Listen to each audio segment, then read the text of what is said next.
What's going on, everyone? Alex De Silva. I hope you are well, and I'm excited about this one. I'm very excited about this one.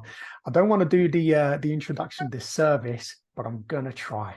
So I've got Peter. I'm so looking forward to this one. I'm actually very excited. Peter is a peak performance strategic and athletic coach, wrestler, biohacker, sales and marketing specialist, elite competitor, and fitness model. Also, an all-around really, really incredible guy. And one person who I've been really looking forward to bringing to the podcast, not just for us to have a really good conversation, but also as well, I'm really interested and keen for you guys, the listeners, to hear his story. When I talk about mental health, when I talk about overcoming adversity, when I talk about you as an individual, how you can become anything, Peter's going to show you that. Peter, welcome to the show. How you doing? Doing great. Thank you, Adam. That was awesome. Good to see you, man. Thank you. Really excited. Really, really excited. Look, I always like to just kind of start from the beginning. You've got such an incredible history and kind of just wealth of knowledge across so many things. You've always kind of inspired me with the things that you do. But let's start from the beginning. Talk about, your childhood, growing up, actually even from the day you were born. Let's kind of go back to that story and take us through that so people can really understand who Peter really is. Okay. That is an interesting way to start. Only because I didn't really know my story of origin initially. I had to go in and dig for it. And I did it when I was 27 years old, Mhm. which is you know, most people know where they came from. Most people know, how they were born. Um, these were things that I was trying to tie in because I was adopted from Costa Rica by the time I was 8, and so there were things that I grew up listening to that I believed that I had to dig and find for myself to see whether they were true. So for me, once I reconnected with my birth mother, she's in Costa Rica still, Mhm. and I ended up calling her and I asked her, so tell me a little bit about, my birth, what time it was. I was just curious about, specifics.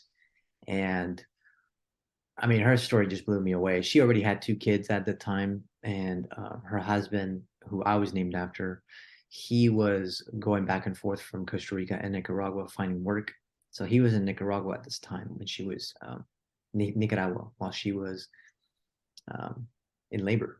So she took a horse. She was living in the mountains in the Mhm. country. A horse to a bus stop. The bus picked her up, took her to the capital, San Jose. Dropped her off from the bus stop. She took a taxi. Now this whole time she's carrying two babies. She's pregnant. And then she got to the hospital. She had me at the middle of the night, 1:30, sometime some around that time frame. And then the next morning, she was relieved from the hospital. So she had to take me and 2 other kids strapped onto her back home. Man. All this being in October, which is the heaviest month of rain. It's the middle of the month. I was born October 14th. And what's dangerous about Costa Rica at that time is they experienced a lot of landslides, a lot Mhm. of torrential storms, and so that was going on.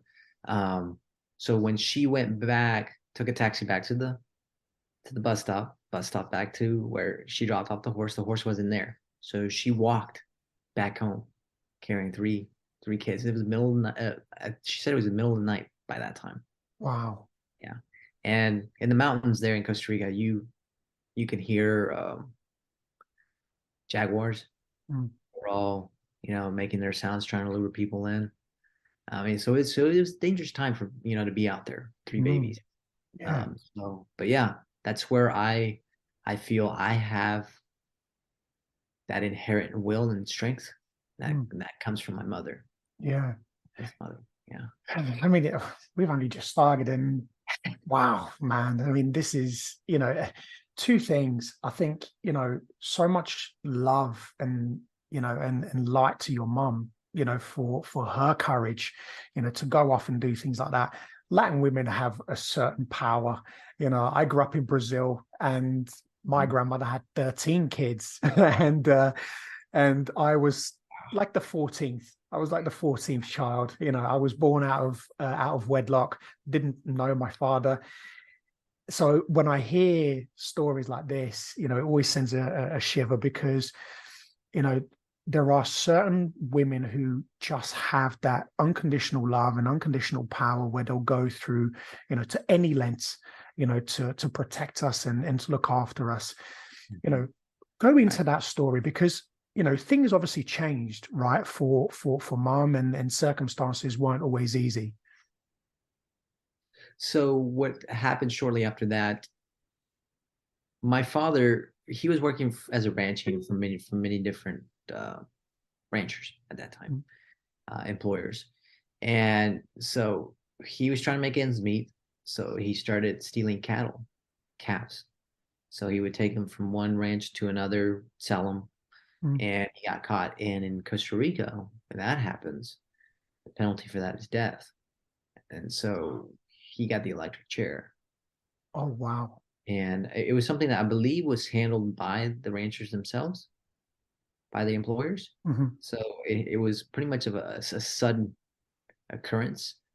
And with my mother, she helped him work on the farm as well. So he found work for her as well. And Hmm. she couldn't do the traveling when she had four kids at this time Yeah. now. And so what happened was his family, he had brothers and siblings that came down, across the border, picked up the two eldest kids, Virginia and Paul, and raised them as their own, took them back up north to Nicaragua. Hmm. Um, but with me and my younger brother, we were under many more circumstances, and more people getting involved, and getting the authorities involved. We we were placed in an orphanage. So I remember, I mean, as far as I can remember, I think I was maybe 3.5, maybe 4. I Wow. was in an orphanage. My memory started in an orphanage. Hmm.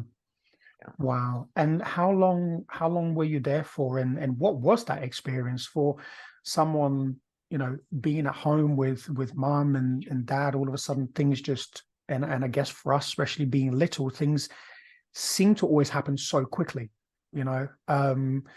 What was that experience like for you when, you got taken away from mom, and you were in that orphanage? Well, for me, I don't remember being taken away. Right. As far as I can remember, I remember growing up in an orphanage. Hmm. But whenever I would run away, and I had my younger brother too that I was taking care of as well, Hmm. and there was an innate responsibility Hmm. of taking care of him. He was like the only thing I had to take care of, Hmm. and I was responsible for. But there were times when I would run away from the orphanage, and I'd take him along with me. We just found the door that the gate was cracked, and we take that opportunity, Hmm. and we run to this house, and that's where our mom was.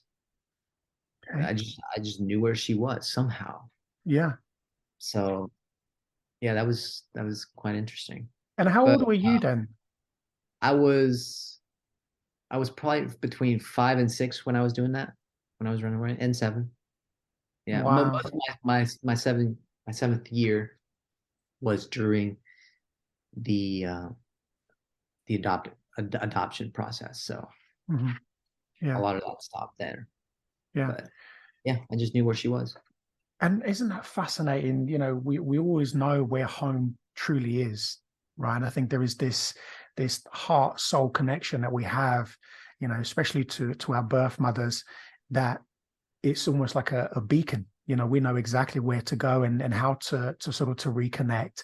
How was that kind of experience for you, in the orphanage? Because I know, from having listened to your story before, things kind of got a little bit dark, and sort of heavy. Would you sort of share that, experience as well, and what it was like for you at that time? From a dark and heavy standpoint, I just knew that I was the one person that everybody needed to speak to whenever it regarded me and my brother. Whenever we would go to school. We always found ourselves being bullied. We were pretty small for Costa Ricans, for the little kids, Mm, and so we developed this defensive nature, or at least I taught my younger brother how to defend himself.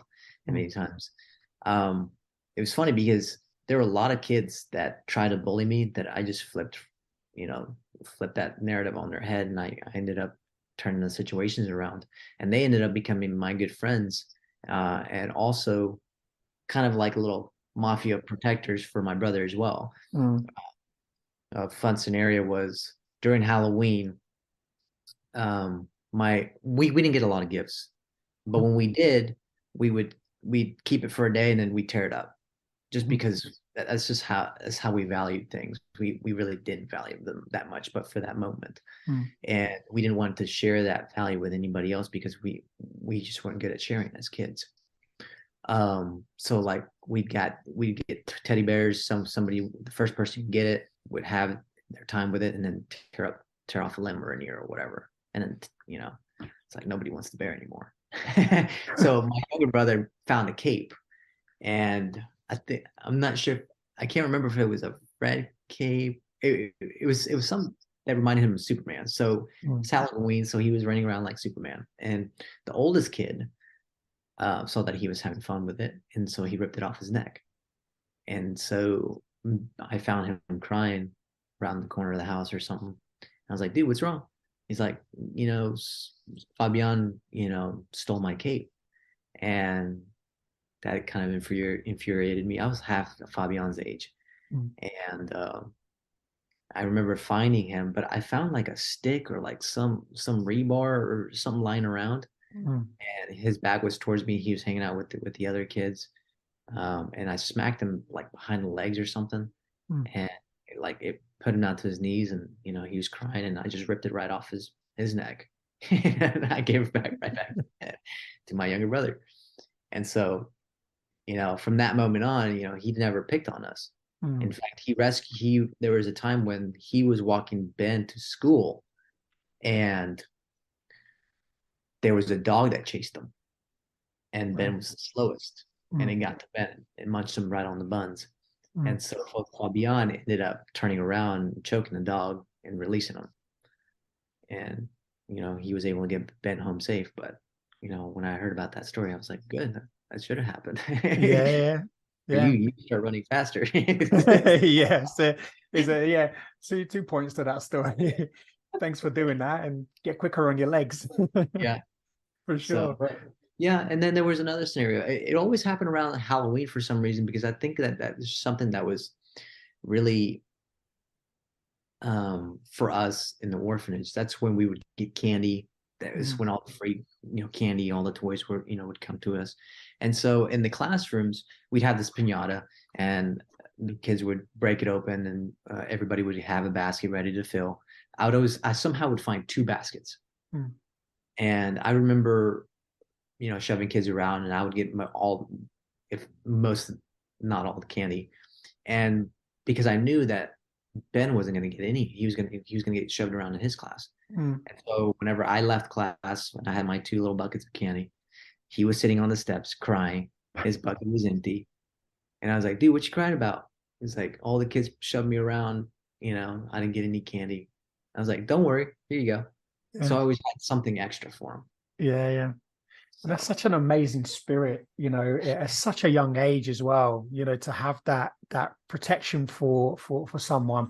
And it's really interesting because I've got four children. So uh my son's going to be 25 this Sunday. My daughter turned 18, and then I've got the two little ones who's 4 and 16 months. And my daughter is hilarious. The 4-year-old, my son, he's a little monkey. He's like me. He's learned now to walk, so he's walking everywhere, and he likes to shake the TV because he gets excited. So thankfully, it's a big TV, but he likes to shake it. So every now and then, I have to go, Junior, don't do that. And I yeah, grabbed him by the arm the other day, and he just kind of lost his step and fell on his bum. Ruby got really protective, and she's like, "Daddy, don't do that." And I was a bit confused by what she had said, and I'd realized what had happened. And I like to always communicate with my children so they understand what the scenario is. And I said to her, don't worry, baby, daddy just wants to move him to make sure that the TV doesn't fall on him. And as soon as it clicked, she's like, okay, daddy, that's cool. And it's interesting, isn't it? That unconditional love, even as we're children, doesn't matter what we have, financially, materialistically, anything like that. As long as we have a roof over our head, we know we're safe, we're warm, we've got some food and water, things that we can have. But that number one thing is that partnership, that camaraderie amongst friends, even when sometimes you have to have those punch ups to say, well, no, you're not going to be doing that to me, but we can still be friends. But then you've got that one person, that can rely on you, and you can rely on them, and you're there to protect them. In your sort of continual journey, what kind of happened with you then coming to the US? Well, we faced some very similar situations that we did in Costa Rica, with bullies. Mm-hmm. I always stepped in as well, and but we became a little bit more separate only because we had different classes and the systems were a little bit different. We were also encouraged not to speak Spanish anymore because the Spanish that we spoke was a slang. Okay. So from what I remember, and whenever I relearned my Spanish, and when I went to Spain to my study abroad, I realized our Spanish had some Italian in it. It had some Portuguese in it, Mm. and then you're obvious we had some curse words that we were saying that we just weren't aware of that we were saying. Yeah. So we were encouraged. Yeah, we should probably stop speaking that Spanish because they're cussing the other kids out. That they don't know what they're saying. Yeah. So, yeah. So with your journey to Americas, your adopted mum came to visit Costa Rica, right? And what was that kind of journey, and for you as well, I guess, going through that process? And was your brother with you throughout that whole time as well? He was. Yeah, if there was anybody adopting us, it was going to be the both of us, and I made that clear when I was little. Mm-hmm. Um, if anybody wanted to talk to Ben, I had to be around. If anybody was going to talk to me individually, we had to have Ben join me. Mm-hmm. So it was kind of like I was the person that they had to go through and vet, All right. and they they had to buy the full package, not half the package. Yeah, So yeah. with the woman that came down, she volunteers, and she would send some funds to the orphanage through charity and stuff. Mm-hmm. She would come and visit, and she'd bring presents. She would sit down with all the kids, and yeah, we were just drawn to her. God uses people for many things, so He used her for our adoption. One of the things that happened with her was she would come down and she would she'd take us on these little excursions over the weekends. Mm-hmm. And she picked us, she handpicked us specifically. Mm-hmm. And so we started to grow a relationship with her, and she became, eventually she became our mother, our adopted mother. Wow. Yeah. And when did you make that transition into to the US? So because of the systems there, they had adoptions were closed in Costa Rica for about 5 years roughly. So it was hard to get anybody adopted out of Costa Rica at that time. Mm-hmm. There was a big scare about, people harvesting organs and stuff like that. So that was a big issue. Mm. They would take kids, and kids would go missing, and then voila, here's some harvested organs. So yeah, Yeah. it was some pretty creepy stuff. But Yeah. it took about 11 months for that whole the adoption to realize, and then we came to the United States. I was 7 years old in 1999, October 8th. It was my adopted sister's birthday, so she got us for her birthday. Oh, wow. Came to the United States, 1999. And how was that? Because and I'd love to always hear people's stories, because like you, I grew up in Brazil, and when I came to the UK, it was a very different experience for me, because for me, I had Mhm. so much freedom. I had Yeah. so much freedom when I was in Brazil, over there, and I'm not sure what it was like in Costa Rica, but you either go to school in the morning or the afternoon, and I always tried to go in the morning, so then I had the rest of the afternoon, and my friends did the same, and we'd go out into the streets and go on our BMXs or skateboards, whatever it is, and just go be kids, right? But Right. coming to the UK, it's a very different story because you go to school at 8:30 and you don't leave until 3 yeah, about 3:30, I think it is. And then you've got after school clubs, so on and so forth. And also as well, the other thing which really freaked me out is when you get to about 11, 12, and you start to go to secondary school, you have to wear a uniform. So you're with blazer, shirt, tie. It was completely different, for me. So that kind of threw me. What was your experience? Because I know the US, you don't have to kind of wear the blazer and tie. They're not as strict. But Yeah. culturally, was that a shock, or did you just absolutely love the experience? Definite culture shock. In fact, whenever I first stepped on U.S. soil, right after we got off the plane, I said hello to the security officer. I was very like an open kid, and uh, it's interesting because when I speak in Spanish, I'm very extroverted. When I speak in English, I'm almost introverted. So it's really weird. But I said hello to the security officer, who was in the security lines, and he didn't say anything back to me. I was like, okay, all righty.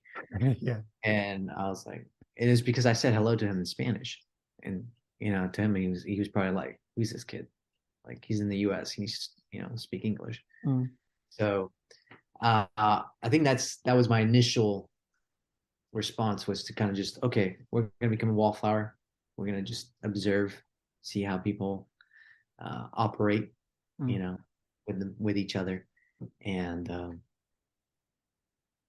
yeah, the same thing happened too because with school we would go in the morning, Costa Rica, we'd be let out in the afternoon, all the afternoon just to do whatever we wanted basically, mm, and then the U.S. it was school until 3.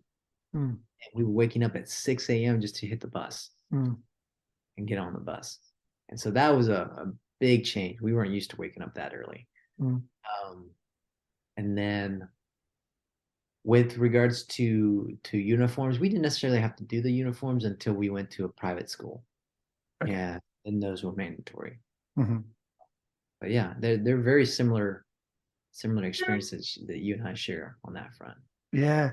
And what was it like for you? Because you talked about some of the bullying and I think stresses that we all go through. What was that like here as well? And did you speak English when you came to the US, or were you pretty much like me, fresh off the boat and you couldn't speak a word? Yep, just fresh off the boat, couldn't speak a word. I understood majority of it. Hmm. Speaking of it was the issue. In fact, we took 6 years of homeschooling just to learn English. Okay. So we started in a bilingual elementary school, Hmm. and then that's where the teachers suggested that we stop the Spanish, just focus on English, and then that's when we went and became homeschoolers Hmm. for 6 years. And what was that like? The sort of the homeschooling and I mean, it was quite an experience. It allowed me to really kind of grow at my own pace. Math became something that just came so easy to me. mm, Um, by the time we were done with homeschooling, we had just tested into a private school, the top private school in Texas, and I was going in with senior level math as a freshman. So I still had 4 years to go. So I was able to take some college credit. mhm, In fact, my senior year, I didn't even take math because mm, I took as much as I could. mm, It's out there. So and then that's also where we started our athletics, because with homeschooling, you didn't really have um, ways to compete mhm, unless you were part of a club mhm, or part of a school. mhm, And so we found, the communities that were homeschooled, and we would connect in that way. In fact, I guess the very first sport was swimming, um, and it was through YMCA. Hmm. but we basically just did that for fun. Yeah. There wasn't, too much competition on that front. Mm.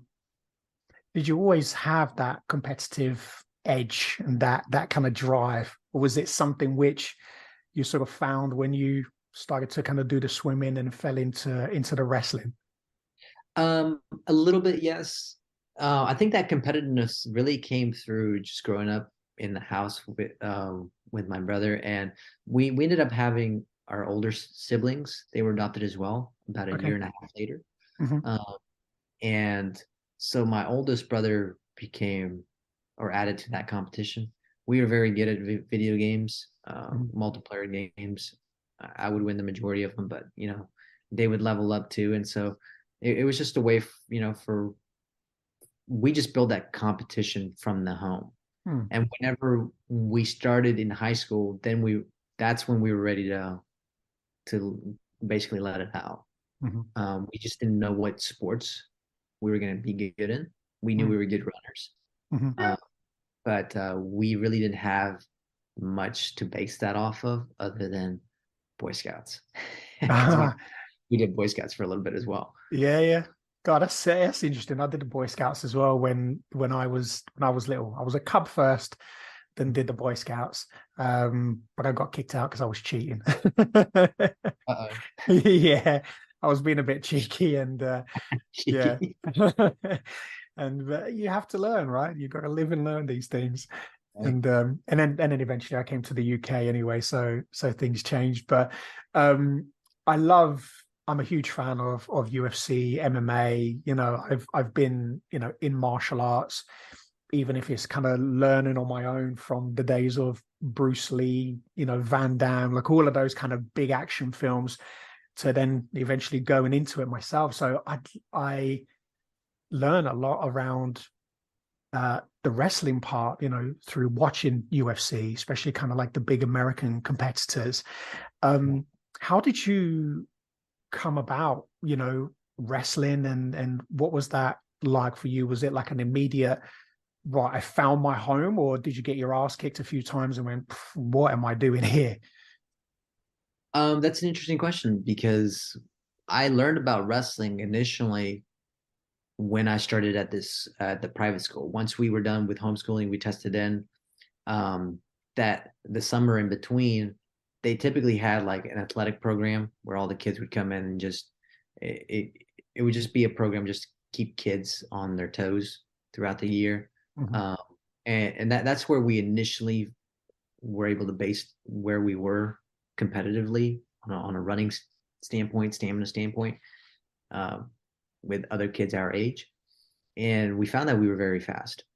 And so here in Texas, football is huge. So Mm. huge. Football takes like most of the the eyes, I guess, the attention. Mhm. And but the offensive coach for the football team, looked at me and my brother. He's like, "You guys would be some really good wrestlers." This guy's he wrestled up in uh, Wisconsin, and he was a state champion. Wow. Okay. And so he had a background in wrestling, and I guess he just saw the drive that Mhm. we had, and he knew a little bit more about what was going on because he was part of the athletic program, and he knew there was going to be a wrestling program that was going to start that year. We Mhm. didn't know. We heard about wrestling. We knew it was like, oh well, you can compete at your weight class. So at that time, I was skin and bones. I was like 5'8". I weighed 120 pounds. Oh, okay. So um, for me, football wasn't a good strategy. I mean, Yeah. if he landed on a kid just the wrong way, like somebody lands on an ankle, Mm. that's it's over. Mm. So I was like, let me just let's do cross country first, see how that goes, Mhm. and then we'll see what comes in winter. And so when cross country was going on, it's also football season. So I was able to Mhm. run. I made varsity, um, which was awesome. I Mhm. was like, wow, that's pretty easy. And so it wasn't easy at all. It was just a small school. So whenever I ran against other schools, I was like, okay, well, I need to start picking up, my game here a little bit. Yeah. And But just for yeah, just for the UK listeners, what is varsity? So you have different, like it's like starters versus B players versus C players. Right. Are you a starter or are you one of the get? Or are you a backup? Hmm. So like for football or soccer, in Hmm. your case, it's Hmm. who starts and who plays most of the games and Hmm. who's the relievers, and then who are all the other fillers and practice Cool. partners. And you actually get that in wrestling as well because Hmm. there's only one guy who wrestles per for the school per weight class. Um, so that's where the similarity is Hmm. with soccer up there in the UK. Yeah. But football season is the same time as cross country. So whenever we were watching the football games, I would go and support and just kind of to watch. I really wasn't much of a uh, I didn't really enjoy watching it much, so I would kind of hang around, the other kids and stuff. And one of them was getting bullied, and I stepped up to his bully, and this kid was also in my grade. He was one of the popular kids too, Hmm. and he was just trying to instigate more, and I was like, oh well, I'm right here. Let's get it going. And this is a private school. I could easily get kicked out. I just got here. And I'm about to tear this kid up. And so he goes and gets another kid, and it's a smaller kid, but he carried himself a little bit differently. Mm. And apparently, the year before they had a wrestling club. He was the star of the wrestling club, and so I was like, okay, well, he talked his smack, I talked my smack, and I learned later that he was the wrestler, and so I was like, you know what, I'm going to join the wrestling team. I'm going to show this kid up. And so whenever wrestling season came around, we jumped in, and he was my training partner. I Wow, there you got go. beat up probably the first week Hmm. before it started to get even, and from then on, I just enjoyed the sport. I didn't even go in to beat him up anymore. I just went in to learn. Yeah. So that just became, my new passion, Mm. and it stuck. And um, we went to state. It was the first year for the program, so we didn't know how to officially weigh in, how to do any of this, other minutia that the administration had to do to make sure that the wrestlers were doing things safely. Hmm. So whenever I wrestled at state, which is the ultimate competition, Hmm. they bumped me up a weight class, and I was like, well, I'm here, so I might as well wrestle. Mm. And I ended up taking third. The guy who won it ended up being a national champ. But I learned so much from him. I couldn't do anything Wow. against him, and that's who I strive to be more like. I was like, I want to be the wrestler that just basically knows all the positions, all the situations, and just can put his opponent in so many positions just to score, and then it's over. Mm. And yeah, and Yeah. then for the next 3 years, I was finding camps, programs that I could, level up the craft. Mm. And you just then immerse yourself in that and take me on that journey where it's kind of taken you, because I almost want to say the O word, but I don't really want to spoil it. I want to find the journey first and then sort of lead into sort of current times of what that could potentially be looking like for you for next year. It's next Yeah, year, isn't it? yeah. Yeah. So So um, that first program that we found just was a state north of us in Oklahoma, and it was an intensive training camp, wrestling camp, um, in Stillwater, Oklahoma. It was led by the head coach there. He's a six-time world champ, two-time gold medalist. He did it consecutive years, 6 years in a row. And I went up there, and and in fact, my training partner went up there with me, and we learned a lot.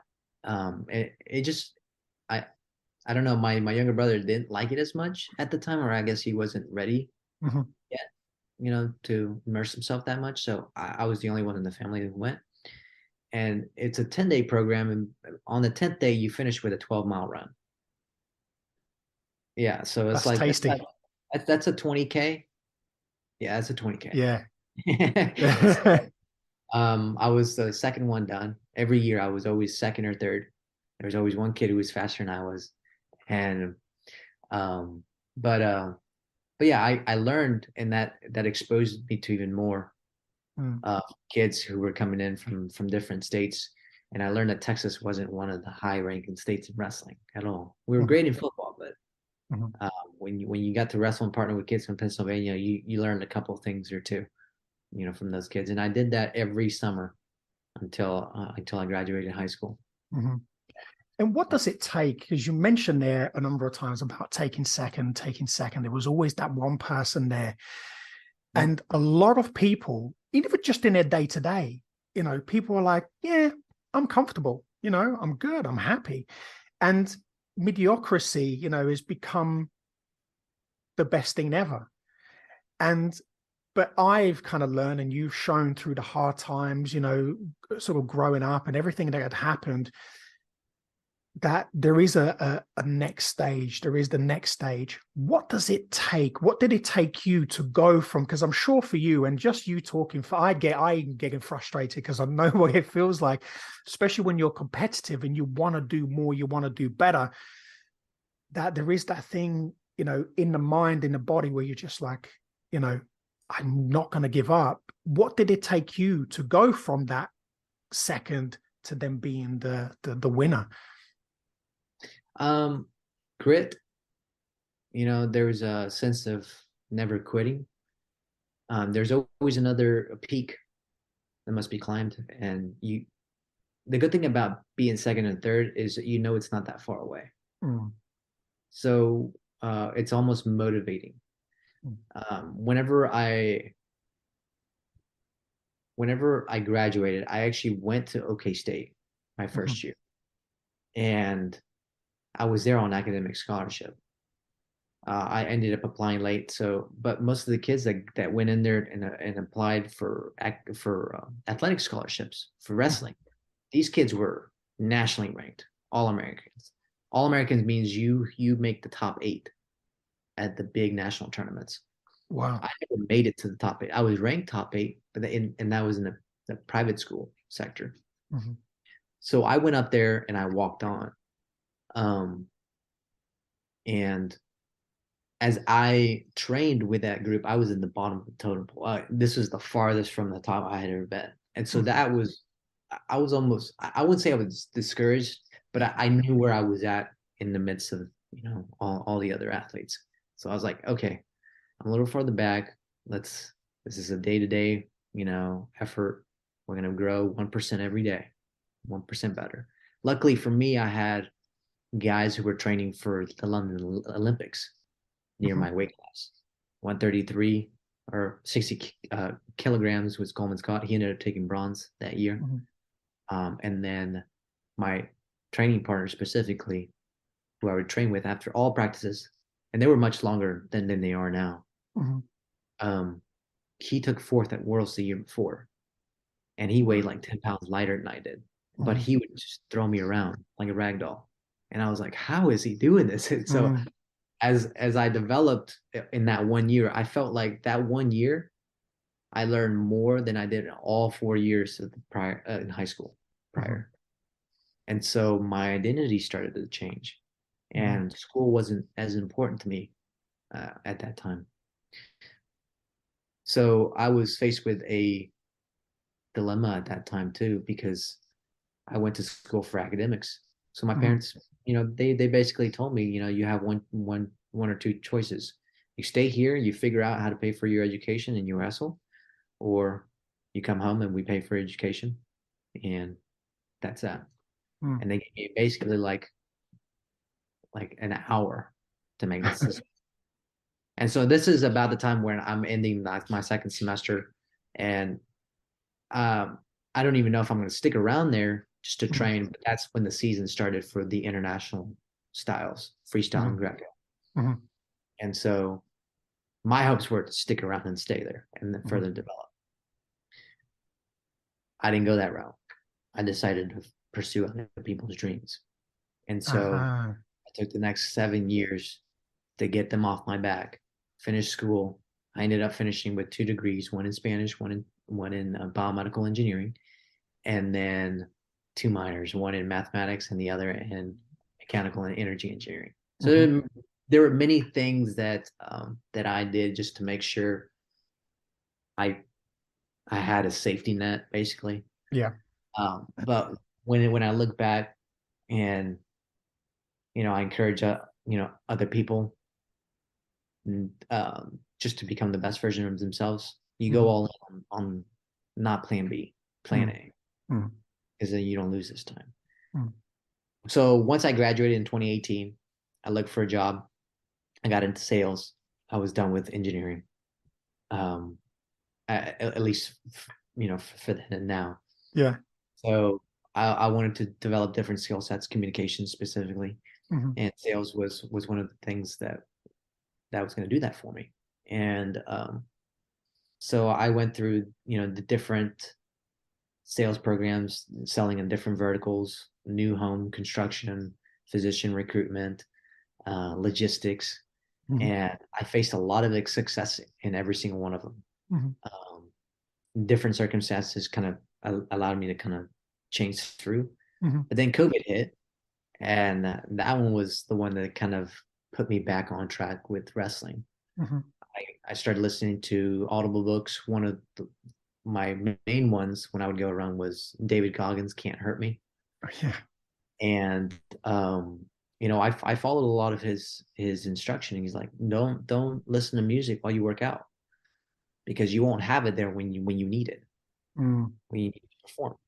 So I would start running these 15-mile runs, um, and start getting back into shape.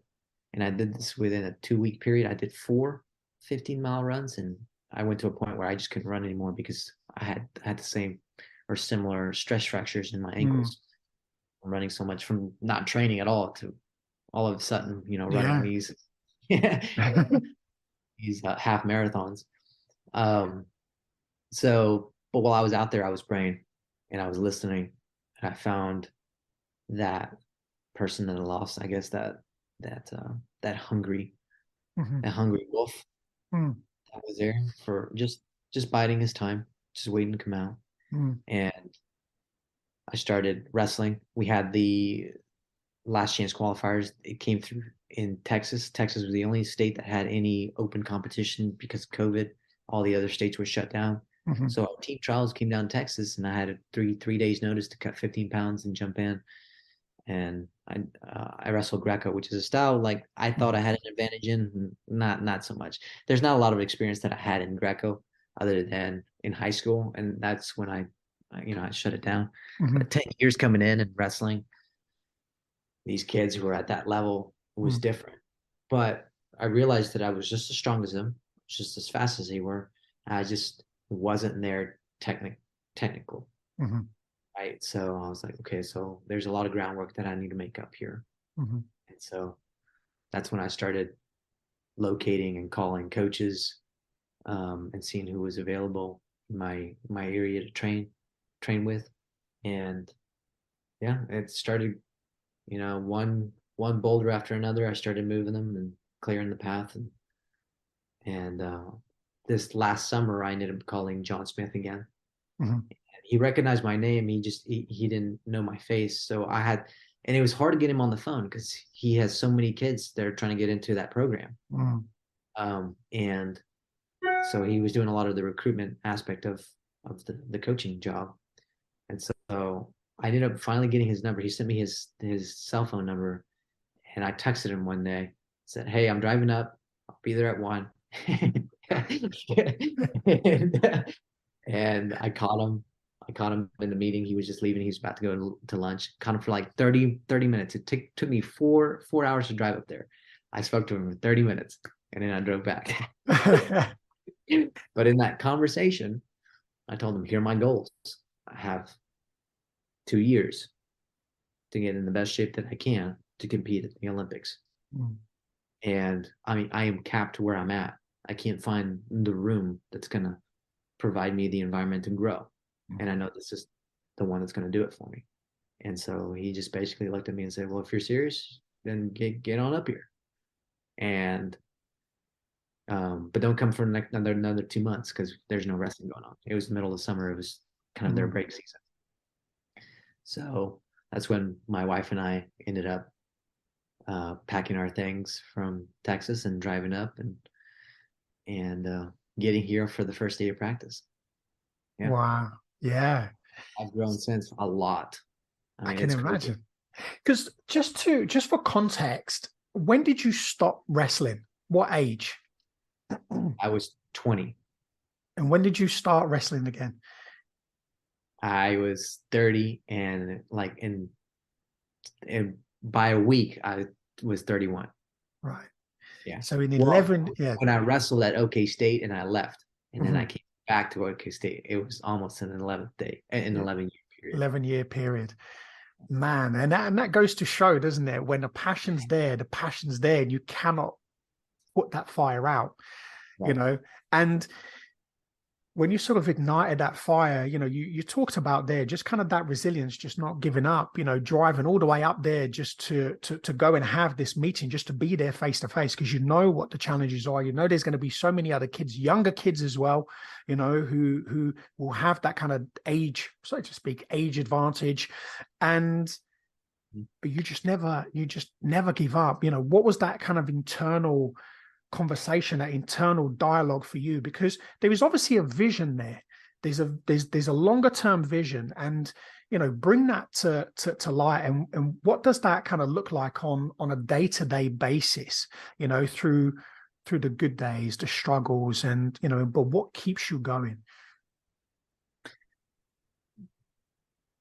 There was always a voice in my head when I was young, and you know, it it's a higher power, however you want to interpret it. Mhm.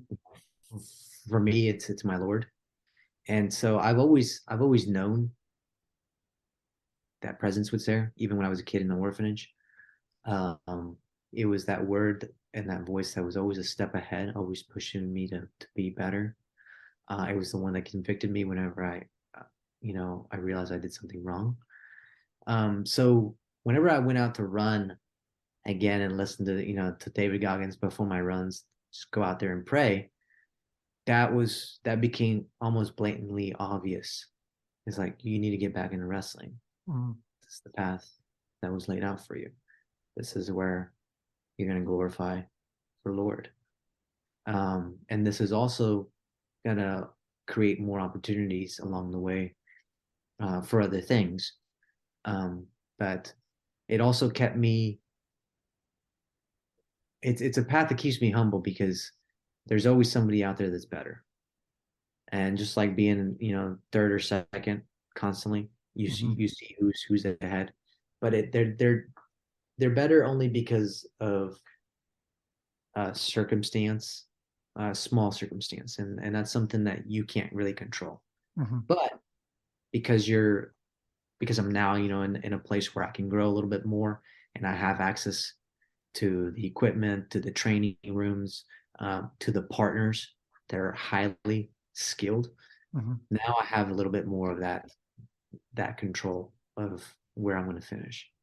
And the vision really began in those runs Mhm. when I was out there, when I was digging deep. I was finding the Goggins within, the Mhm. hammer Mm. time. Yeah. So yeah, and through that,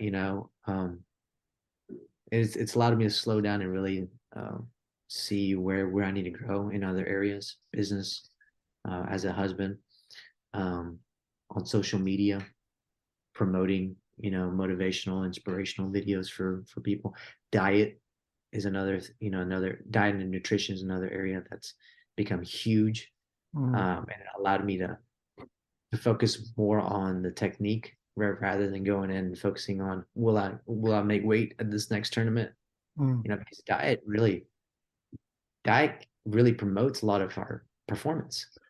Really does. And most people, they don't even look at the importance of it.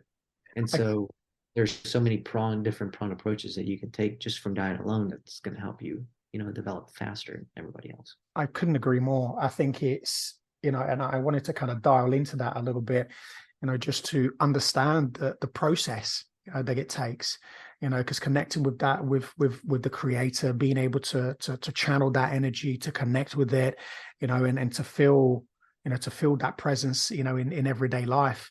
That's one thing, right? But we have to take the daily action.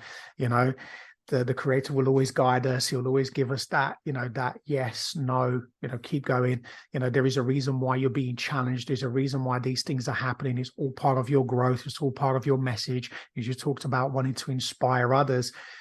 But let's kind of channel into, or just kind of dial into the nutrition part, the things that you're doing now to get you to, because you also being a sort of a peak performance coach.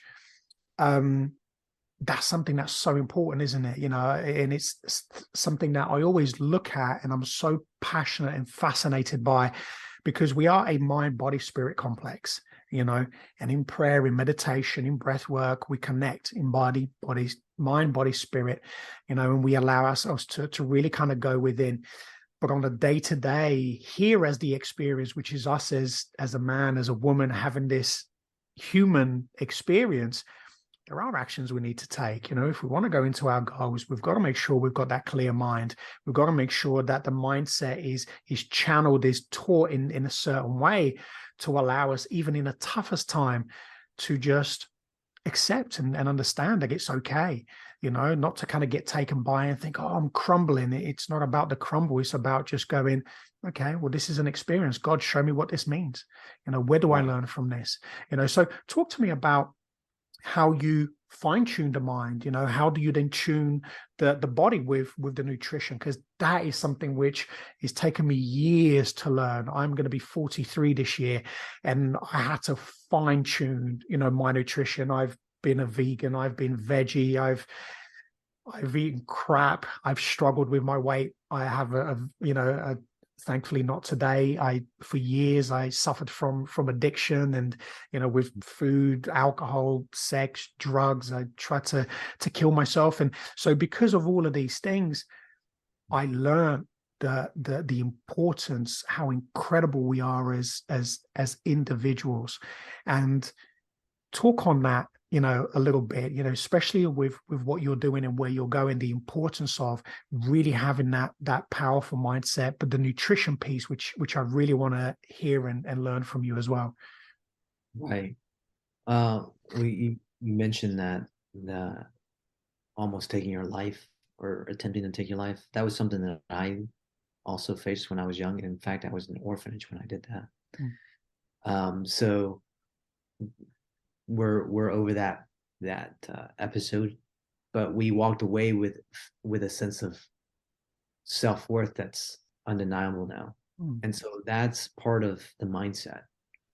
When you start with your self-worth, am I important enough that I'm gonna feed myself correctly?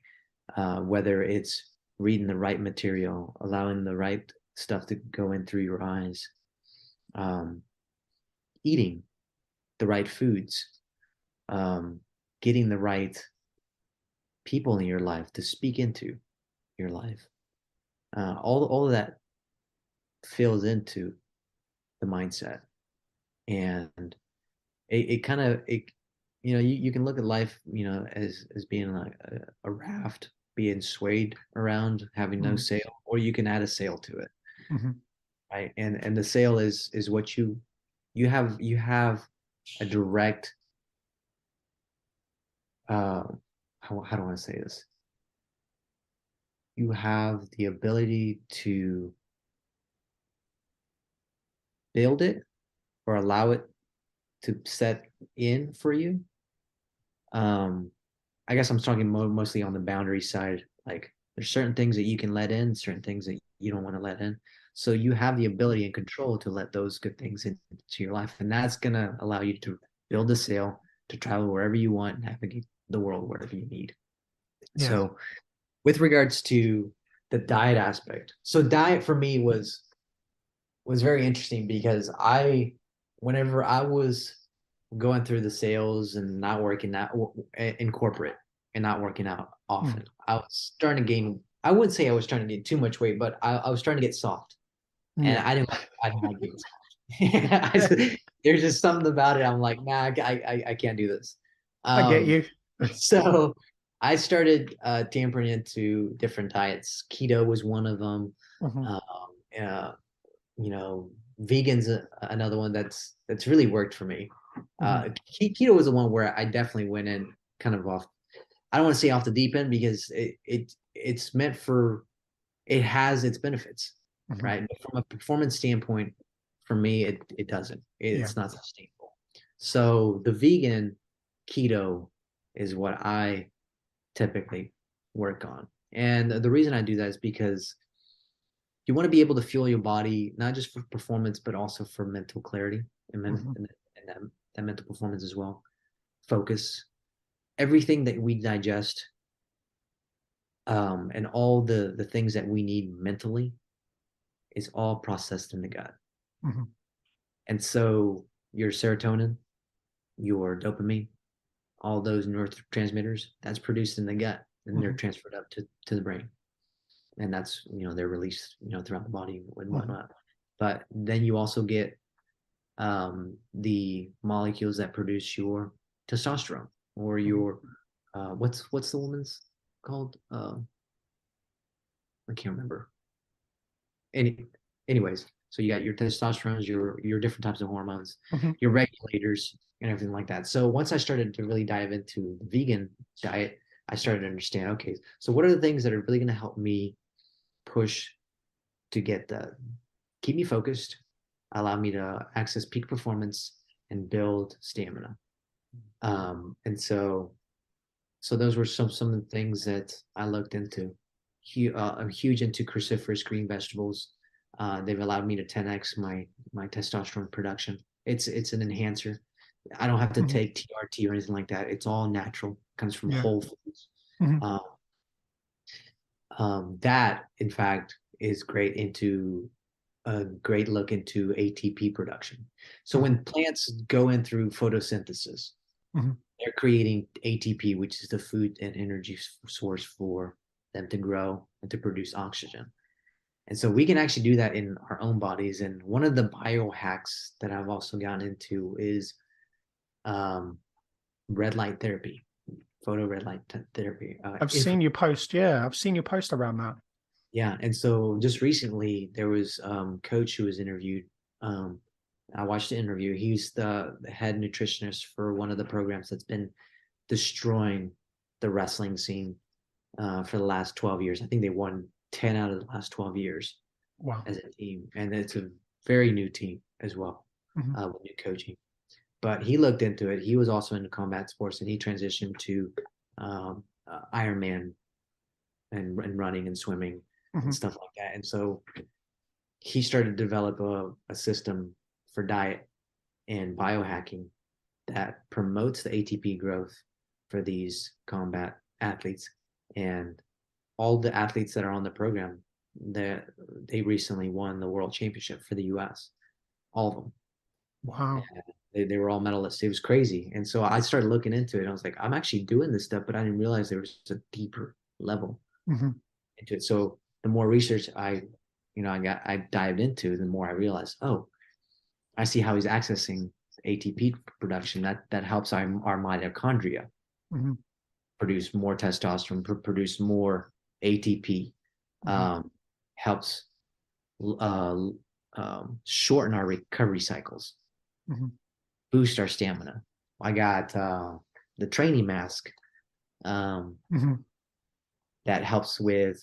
Initially, I got in there because I wanted to increase stamina, Hmm. and it does that very well because it allows me to pull air.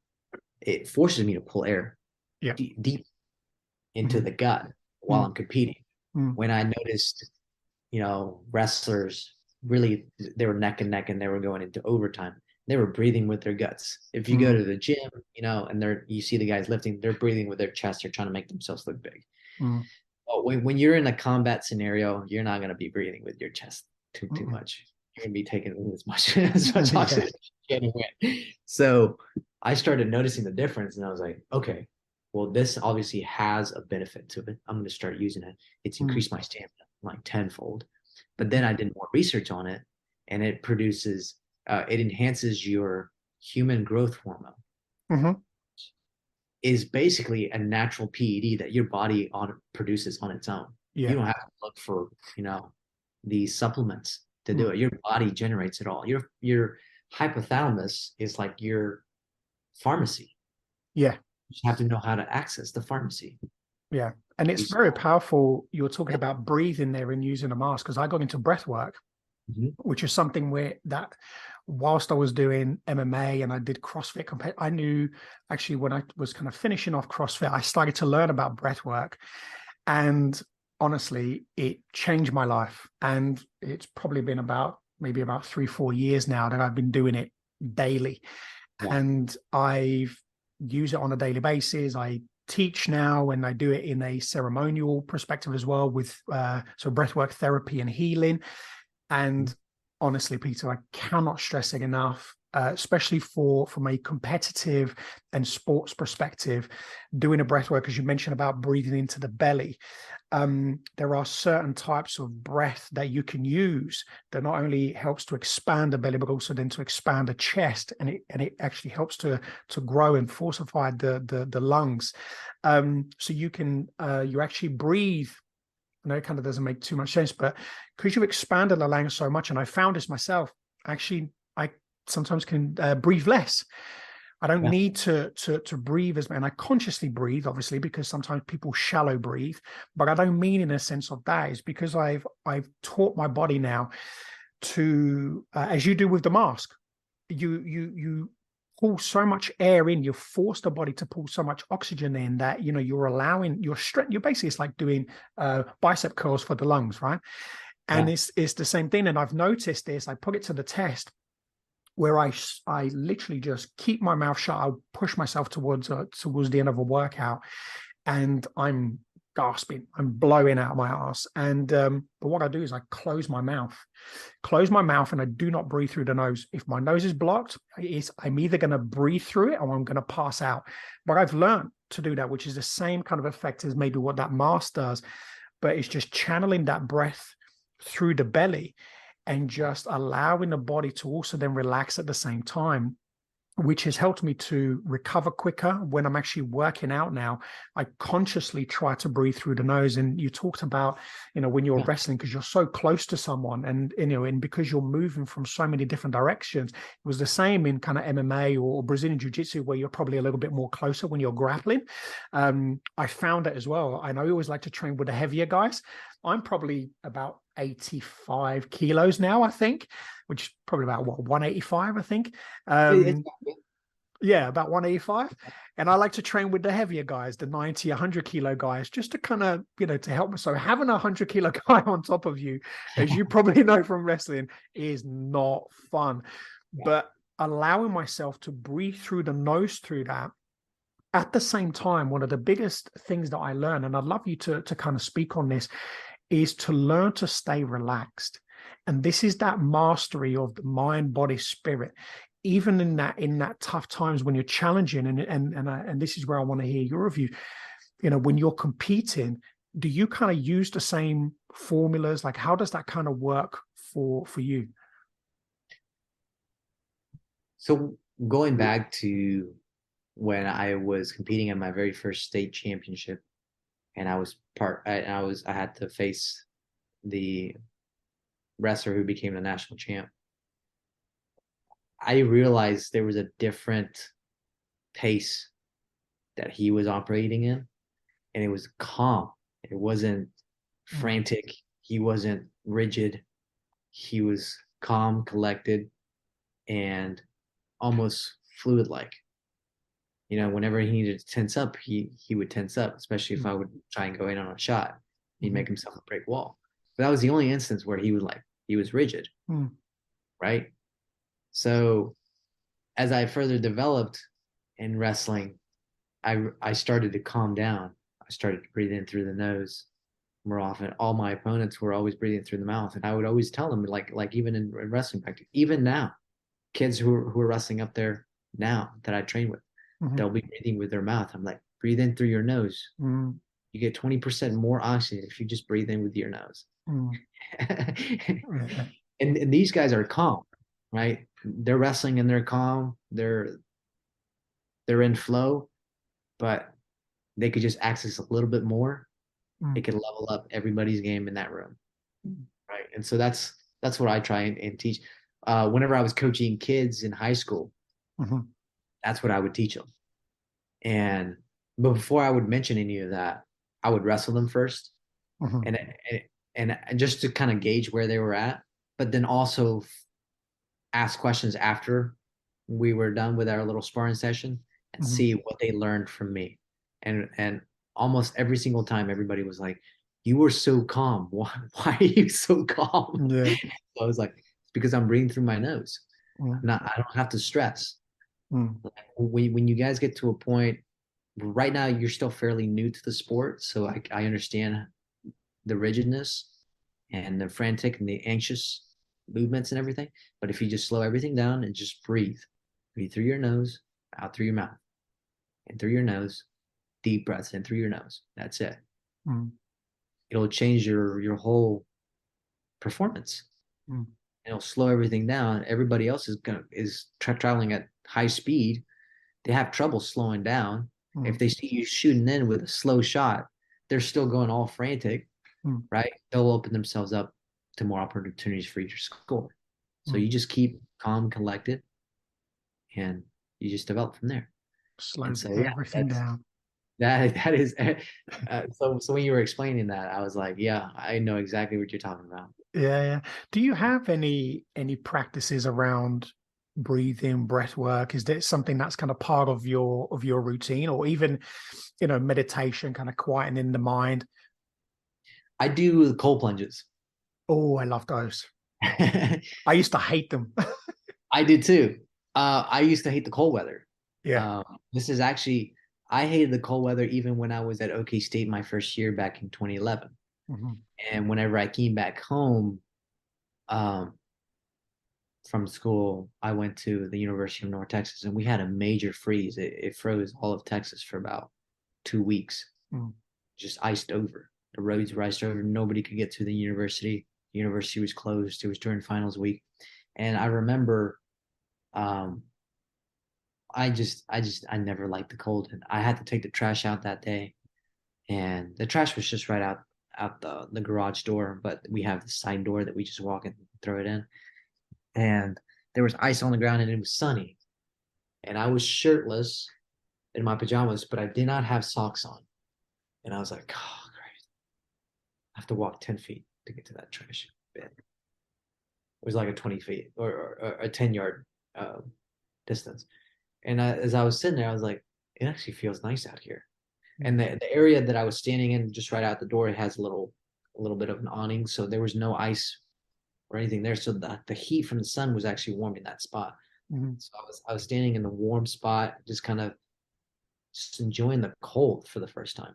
Mm. I was like, okay, well, I need to take this trash. Let me just walk on the ice real quick. I started stepping on the ice.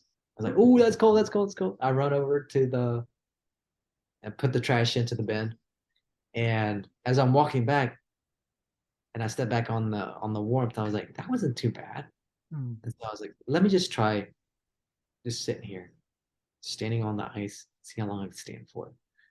And so it was just something that it just random, just stopped my whatever I was doing. Just, I Mm. was being present, and I just stood there. And what I realized was I can actually enjoy the cold when there's sun. And even now, in retrospect, that's infrared, Hmm. Yeah. red light. That's igniting and supercharging the mitochondria. Mm. But even and I'm able to kind of just get past that and just stand in that on that ice block basically, no problem. And so even in that moment, I started breathing slowly, and it's funny because like I didn't even think about that till now. All Mm. three practices are in that one moment. Mm. I'm in retrospect, I'm just now putting it all the pieces together. Yeah, That yeah. so Yeah, it's powerful, right? Because a lot of the things oh, that we practice as well, we get that beautiful rays from the sun. That's why they talk about, make sure you get that sunshine, do that cold plunge, like right. these things. He talks about kind of that mind. Again, he brings us back, doesn't it, to the mind, body, spirit, because you touched on earlier about how we are our own pharmacy, effectively. And we are through the breath, we are through the mind. Change the mindset, you change the narrative. The breath helps us to not only stay alive, but it also helps us to heal, to expand the lungs, to perform better, in kind of day-to-day life. But you've shown there, even from a higher level performance, and in nutrition, which for me, and correct me if I'm wrong, but we're looking at what, 70-80%, when you're looking at, if you dial in that nutrition on a daily basis, is 70% of the work that you do. And I remember looking at that, I thought it was the other way around. It's like, I need to train more and then not worry too much about my nutrition. And I was, I was like, still soft, and then I changed that around and found something that sort of worked for me. And now it's, things changed completely, and it's powerful what you said there about, just kind of being in the sun, being out in nature, so you kind of got the breath, you've got the sun, you've got the ice, and all of these things all in one place, right? Which is, is so important for what we do. Talk to me about the goal for you, the next few things now, because you've obviously got this huge passion for wrestling. You're now at this, you've kind of found your home, am I right in saying that? You sort of found your home again. And what's that end goal for you? What's the must have? Like, there's no negotiation here, I've got to do this. The must have is gold in Paris, the Olympics next year, 2024. So there are many things that I have to knock out along the way. So there are the many goals or the many peaks that are within reach. Mm-hmm. We have U.S. Open that's coming up. It's in Mm-hmm. Las Vegas. So I make the top 7. I get into the team trials. Team trials, I have to win it to make the American spot, win Worlds. I have a team trials for Costa Rica. It's the only tournament that they have this year. They don't have any other tournaments in between. Mm-hmm. So luckily that comes after our team trials. So once I wrestle for both, I have a decision whether I want to go represent Costa Rica or the U.S. Mm-hmm. So, and the next year we go back through another season, just like this one. Mm-hmm. We'll have more time to grow, and um, yeah, it'll be interesting because the guys that are in the room, they developed much more. A lot of them are young guys, Mm-hmm. so the room's there for me to grow even Mm-hmm. more.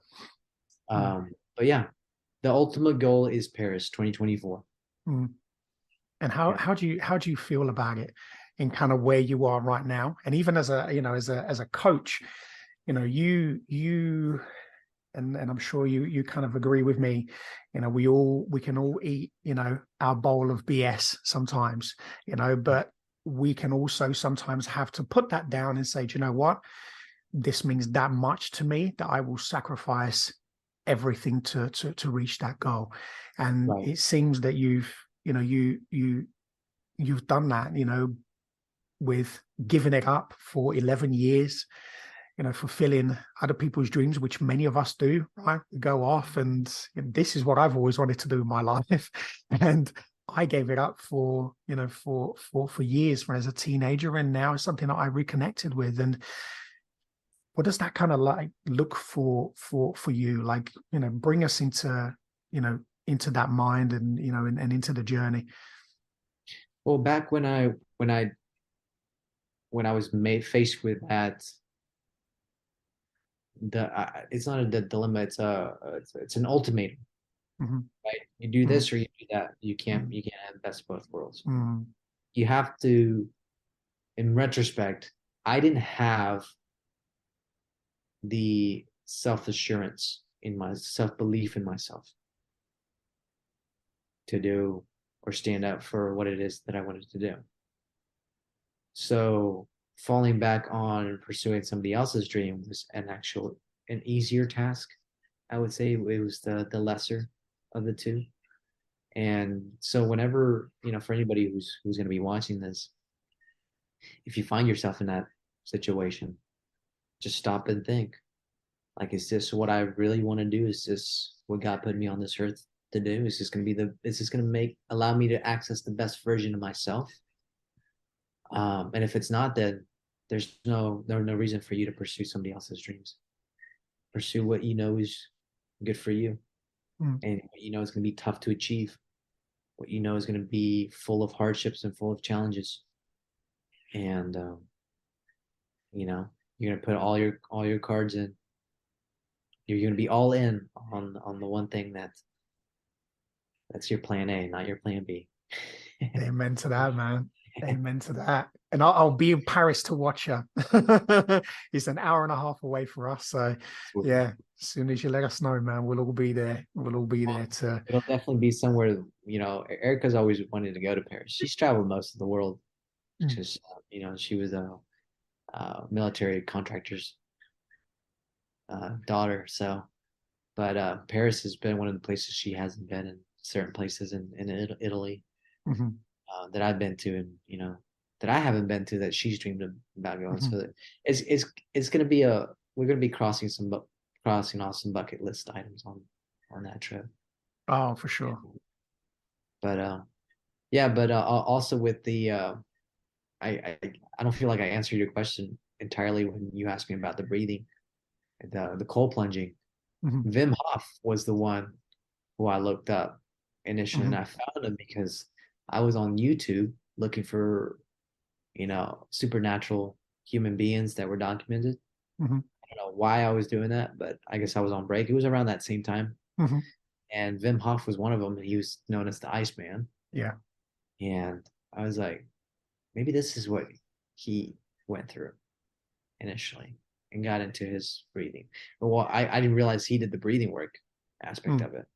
mm, So I was able to connect those dots later down the road, um, and realize that he did it from developing a mind that's going to be promoting you in a positive way. It's like an antidepressant. yeah. So it puts Mm, you in the present because I yeah. believe his wife committed suicide or was depressed or something, and That's right. Yeah. something that he was like, it's not going to happen to anybody else. I'm going to put Mm, out the word. It's my vision. mm, This is how I'm able to do it. So yeah. yeah, Yeah. breathing does a lot. So just breathe in that moment too. Breathe, Yeah. stop and breathe. Yeah.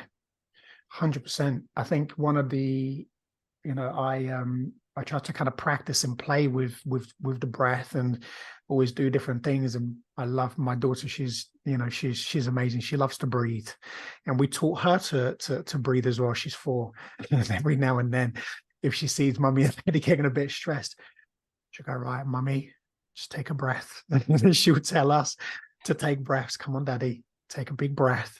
If she knows I'm going to tell her off, she'll say to me, right, daddy, take a big breath. So she knows. But how amazing is that? Because, Yeah. our children are our biggest teachers, and it's phenomenal that we get to teach them, but they teach us so much more. And, I found through the breathing, doing a cold plunge, because like you, man, it was just not an experience I wanted to do it. But I went through, I was doing a lot of healing, and I went to do some plant medicine work. And the shaman who I was working with had worked with him previously, did another plant medicine, which literally sent me to our creator. I've never experienced anything like that in my life, and went, right, I want some more of this stuff. Like this stuff is incredible. So I started learning about, the breath, started, just mastering it, really kind of understanding what can this breath do, without the plant medicine. And I've had similar experiences with it as well, and it's been phenomenal. But one day I went to do another ceremony, and by this point he had built a sauna so we can do the hot and cold, and he had like 4 big massive wine barrels which he had brought in, and he turned them into cold plunges. And he's like, come Wow. on, you've got to, you've got to come and do this. You said you wanted to do it. And he knows me. I'm all in or I'm all out. So when I come in to do a ceremony with him, or I come and do some coaching, or someone programs for me, I'm all in or I'm all out. Like I don't tiptoe. I used to do things like that. And I'm like, now that's so he said to me, right, this is the plan for today. This is what we're going to be doing. And he said, right, so we're going to do a little bit of breathing. We'll do some hape, blah, blah, blah, blah, blah. So I said, okay, cool. And then we'll go into the cold plunge. We'll go and do the hot and cold. Then we'll come back in here. We'll serve You're the like, medicine whoa. and do some breathing. So I was like, I heard everything. And I was like, cool with everything. As soon as he went cold plunge and he said 10 minutes, I was like, nah, mate, no, not going to happen. But God has a plan. Yeah. God has a plan. God paired me up with a Polish man who's a friend as well. I love him. And he That's went, awesome. come on, I'll come with you. I went, oh, have you done this before? And he's like, oh, yeah, in Poland, we used to sing like -20. So for him, it was nothing. I went, what about you? I said, this is my first time. And I was like, I'll do it with you. And honestly, just, you're talking about having a partner there. It's Yeah. so powerful, isn't it? Even through fear, when you're worried, when you're scared, or you don't know what's going to happen. And my mind, for some reason, thought that something bad was going to happen, that I was going to get sick. But I knew through the healing process that that wasn't my fear. It was fear that was passed down to me, which I remembered in different ways. And now it manifested into this. So I went, all right, trust the process. Let's go. You're on this journey. And I jumped on this thing. And honestly, Peter, I was shaking. I was violently shaking. But I remember just thinking, breathe, slow the breath down, really slow it down. And then I started talking to my friend. Next thing you know, I was like, oh, we up? He's like, yeah, 10 minutes, let's go. So we jumped in the sauna, and I actually then jumped back in again, which was amazing. So we did the sauna one more time, and then I went off and, we did the plant medicine and went off on this incredible journey.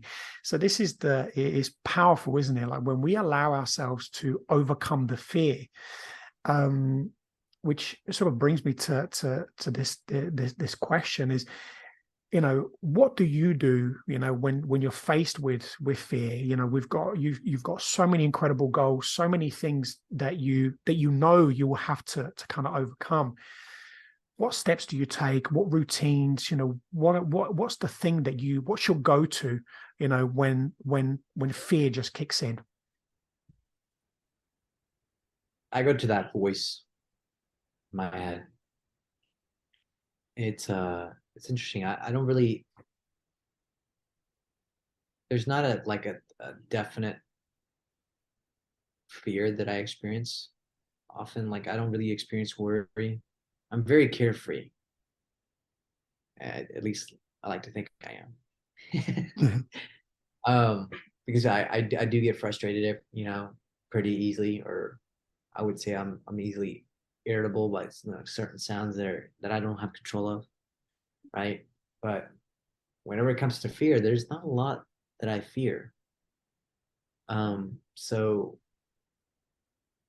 and I guess to kind of tie it into what you're saying is maybe it's the fear of the outcome that I won't produce the way I need to, right? I go in with everything that I do now and for this next full year, gold medal effort. I found myself at the U.S. Open last year. There's a Masters level, which is 25 and up to 30, and I was in that age range, and so I wrestled, and I remember my first match. I get put on my back, and I'm about to get pinned, and I arch, and I remember in that moment, I started praying because I didn't want to get pinned, but I remember saying to God, Lord, I did not come all this way to get pinned my first match. And so I was just sitting there just talking to him in my mind. And next thing you know, like he's trying to hook my leg and I can't even see his leg. I'm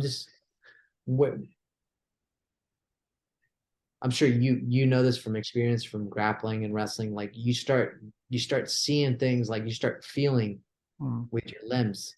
Like they almost have a mind of their own. It's like, oh, there's the leverage that I need. And I was able to hook his ankle and flip him. And then he got pinned and just kind of just Turk him. And I remember that moment. I stood up and I just thank you, Jesus. I was Yeah. just thank you. Like allowed me to slow down, not freak out. Mm, Um, but I do remember my mindset wasn't like that initially. It was always going in and just go in and perform like you've trained, you know, train to win, always train to win. And but as I've developed this year with the wrestling team, the new I guess and over the new year, right? Everybody comes out with a new year word. It's gonna be the word for the year. mm, Mine's execution, and it's really execute on every level, gold medal opportunity. This is the gold medal match. So mhm, whenever we do stadiums, we run stadiums back up, staircase after practice. Every single spurt is a gold medal spurt mm, because you'll have like 20 seconds where you'll either be behind or ahead by a point. mm, And those 20 seconds is a lot of time for them to score on you, mm, a lot of time for them to avoid being scored on. So for me, it's just overcoming the fear mentally first. It's like it's almost not even there. It's like, oh, this fear, it's just a distraction. I don't even see it as fear. It's just a distraction. It's just a blinking light, whatever. No need. It's like if I'm driving a car mm, and and I'm low on gas and the light comes on, it's like I still got 30 miles to go. mm. Right? I'm I'm good. gonna find a gas station. Mm, There's no rush. I don't need to pull off an exit right now. mm, So it's just being able to slow down the scenario, breathe, mm, just know that if you're operating in the right mindset, things tend to go your way. mm. So Absolutely. it was actually it's honestly, this happened this week. Thank you, Jesus. Um, I had an order come in. My wife and I, we started a juicing company, Mhm, and it's allowed me to manage my weight a whole lot more easily. But also, other people and other coaches are into it because they know they're getting the nutrition they need to mhm, recover and be mentally focused and everything. And we were short on apples, and so I go to the store and I have to get gas also, and um, I get distracted by my phone as I'm getting gas, and I leave the keys in the ignition, not on. I actually turn off the car, but mm, then I I close the door and I lock it, and I go in. I pay for gas, and I come back out. It's like, oh, great, I can't get into my car, and my other car is like not drivable at the moment, so my mm. wife can't come over. Get the spare, and I'm like 5 minutes away, or like not 10 minutes away, driving wise, and I'm like, she can't even. I might as well run home. Mm, And but there's this guy there, and I'm not too worried, but I'm on a mm, time crunch. mm, There's this guy there who's working on the gas machine, on the actual gas pump. mhm, And I was like, "Excuse me, sir, do you by chance have a hanger or anything that I can get my car locked with?" He's like, "Oh, you locked yourself out?" He's like, let me get you some stuff." And he put together like he took a hook off one of the little J hook straps and tied it onto this long pole, and he helped unhook it. And I was like, "Thank you, sir. Like, can I get you a beer or anything? Like, what's your favorite beer?" He's like, "No, no, don't worry about it." I mean, he spent like 20 minutes working on, helping me out. And it's starting to get cold outside, and I don't get bothered by the cold, mm. but it's starting to get cold outside. Yeah, Shorts. I'm in a short sleeve shirt. He's in like a pullover, 2 layers, and he's fine. yeah. I'm just like, oh man, hey, it's getting taken care of. That's all that matters. I'm just worried about gassing up the car. I'm not even Mm. cold right now. So, but yeah, I didn't experience fear at all. More for me there was like, okay, as soon as I get home, all I know is I have to I have to operate a little bit faster. So I have to mm, be very focused. mm, So I actually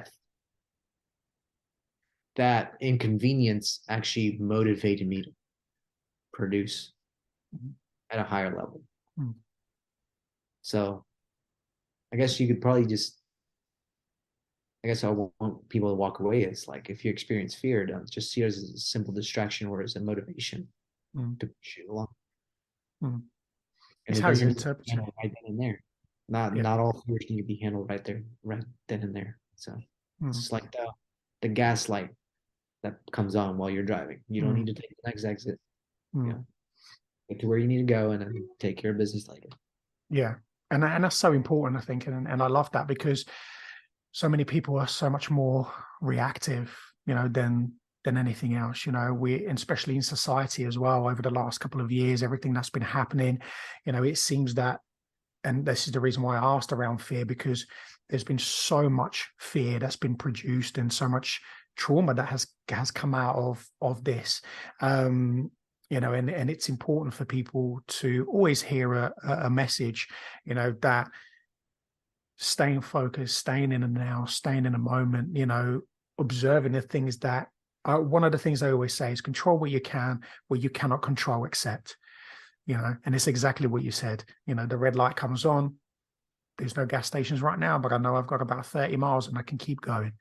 So let's keep Mhm. going. Then we find a solution, and I've got one last question, which I'd love to ask before we wrap up. What did you learn, or what have you learned through all this time, through your toughest time? What did your toughest time in your life teach you? I'm trying to think of my toughest time.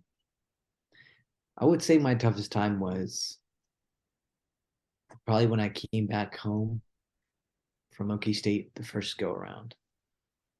Because I hit a major depression. And it wasn't where a depression where I was, thinking about killing myself or anything on that front. Because Mm, that was something that I already dealt with mhm, as a youngster. And so that was something that I was never going to access ever again mhm, because I knew my self worth from that point. But there are different depressions where you want to do certain things and you just don't. The doors aren't opening for you. mhm, And so for me, I was very depressed. In fact, whenever I first started coping with drugs was when I came home. I think it was during yeah, it was during winter break, and it was the first semester after the first semester, and I failed my Spanish class, where I made a D. I didn't pass it, and so my parents were upset, and my mother, adopted mother, said, "Is this what we adopted you for?" And I was like I was just like really triggered, I guess. yeah. Why would you say that? Is this why we adopted you for? It's like, well, what am I, a pony? Mm, yeah. By this racehorse that you've been developing the, Yeah. races and, you know? So that was that I remember after that one experience, that's when I first smoked marijuana, when I first coped with Okay. drugs. Hmm. And, it was my escape for a long time, Hmm. you know, smoking marijuana. But luckily now I'm over that. I don't need it. I Hmm. used to do it just whenever I would, recreationally go and wrestle. It Hmm. just allowed me to be loose, Hmm. allowed me to be, just to step away from the rest of the worries of the world. Hmm. So, but now, I don't know, I came out of it much stronger. And really, what allowed me to come out of it stronger was meeting Erica. It was Hmm. interesting because I was on this spiral, downward spiral. Yeah. And even when I went for my study abroad, I would do the best that I could just to avoid, but I would always find some way in. I didn't have Hmm. much.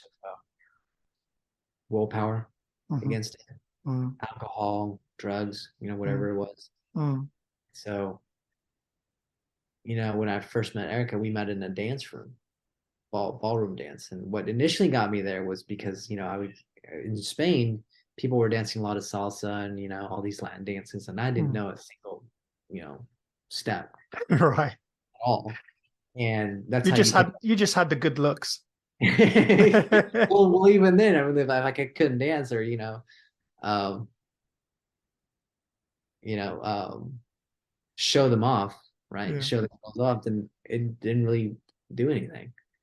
So when I came back from Spain, I was bolder because of my Spanish. It allowed me to access a different extrovertedness that I guess I forgot I had, and then Mm, this is probably what they saw in me when I was little too. mhm, Um, but yeah, as I started to get to know her more and more, she was showing me things like I would go to these EDM festivals, mhm, right? And they promote it with plur. It's like peace, love, unity, respect. mhm, Everybody's on drugs, mm, and if you don't share, if this kid is not sharing, that alcohol with this person, and that there's a there's a tension there, mm, right? If girls are being passed around the same groups, it was weird. mm, I wasn't that deep into it, but I was aware of what was going on, and I invited her to go to one of them, and then I kind of closed it off because then I realized no, I don't want her to experience that. mm, But the reason I closed it off was because she told me like, well, is that how you want me to feel? You want me to be objectified by all these people? I'm gonna be there dressed, mm, fully dressed. I'm not gonna go in pasties or bikinis or whatever, fishnets. But you'll find that people are gonna objectify regardless, mm, and then they're gonna try and push drugs your way or my way. Yeah, and I was like, yeah, that's exactly what's gonna happen. mm, Heck no, let's not go there. mm. let's go to this random fountain in the city and just dance merengue or something. Yeah.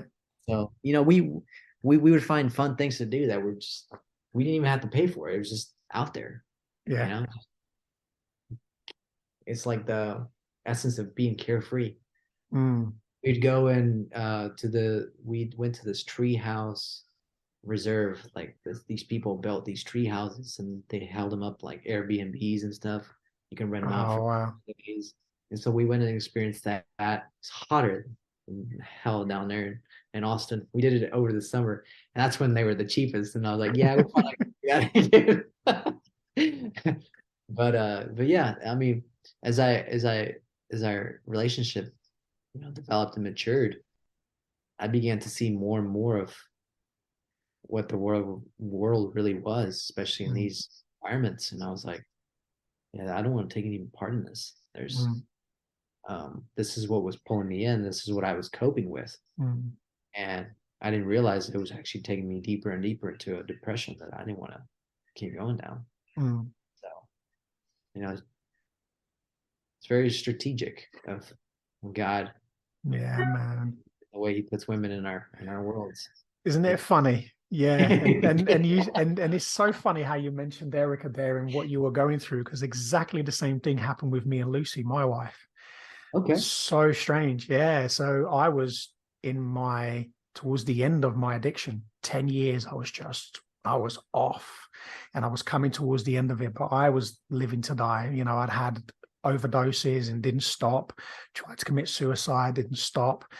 And it got to the point for me where I was like, F it, let's just go. I'm just going to keep going. I don't care. I've got nothing to live for, which was a complete lie that, that fear and ego tells itself, to justify continuing on this journey. And that's what I learned. And being a, cross addicting addict, I was messing around on a dating app. and yeah, we matched. And next thing you know, we met on a first date. She told me she was in a 12-step program, and she started talking to me all about it. And here we are. We're going to be actually 25th of March, it'll be 7 years since we've met, and we started a business together, and we've got 2 beautiful children, got this incredible home, and I get to do this, and meet incredible people like you. And I was that man that I was done. I was, and when I made that decision for me, which that was my toughest decision, the toughest point I've been through was, Lucy had to put a boundary in place, which is something you mentioned. You talked about boundaries, and she knew all about boundaries. I knew nothing about boundaries. I had barriers, so for me, emotionally, I was just, I was all over the place. But what she did teach me is that boundaries about having self-love, self-care, self-respect, putting you first. And when you do that, you have that ultimate respect for yourself. And I never felt rejected by her. If anything, it drew me to her even more. And Right. I knew I had to make 2 decisions: live, die. That was it. I'd finished eating that bowl of BS by this point, almost. And I made a decision and said, you know what, enough is enough. And, this year with God's guidance and continuing to do this work, I'll be 7 years clean and sober, So where can people find you, man? How can they get inspired by you? How can they connect with you? How can they learn more and more about you? Well, definitely you can find me on LinkedIn, Peter Lewis Hammer, Peak Performance Strategist, and then you can find me on Instagram. I'm very active on Instagram. I like to post a lot of the wrestling updates, the Warhammer Juices, the company my wife and I started, and then some of the biohacks. I'll post those in as well with some links to those products. But that'll be under Pistol Pete Hammer. And Pistol Pete happens to be the mascot for OK State. And I've had that handle since I left OK State. That became a nickname of mine. But yeah, Pistol Pete Hammer. Pistol Pete Hammer. Here we go, man. Listen, thank you so much for today. Just kind of taking us on this journey, connecting with you further, and let's do it again. There's so many other things I wanna kind of get into, and this was the tip of the iceberg. Yeah, man, absolutely. I know that there's so much more, and but I think we should definitely do a part 2 and really go into some further stuff, because we'll for sure help some more people. So look, thank you so much, and we'll catch up very soon, guys. As always, thank you so much for listening, for being a part of this show. Support Pete and everything that he does, and feel free to reach out to him, connect with him, and learn more and more and more about what he does. And always remember, like, subscribe, put your comments down. And if you want us to kind of do this again and go into a topic a lot more, let us know. I'll speak to you again very soon. Take care.